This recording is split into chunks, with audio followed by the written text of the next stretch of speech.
Tawag ko na siya dito. Marami nga ako.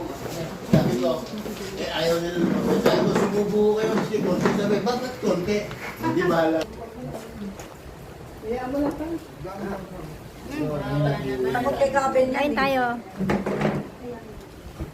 Ano na si Kapit? Ayan. Kapit. Aba.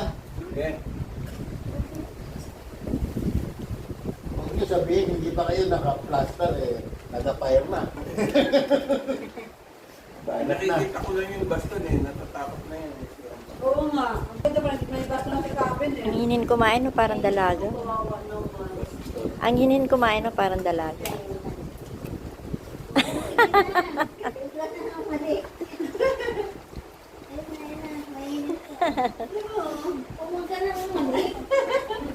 Baka mainit pa. Ano pa? Thank you.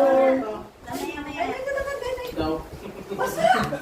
Payong mo to, Parwena? Po. Payong mo to?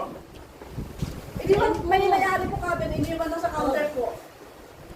Bakit pa? Hindi ito. Kaya bago to eh.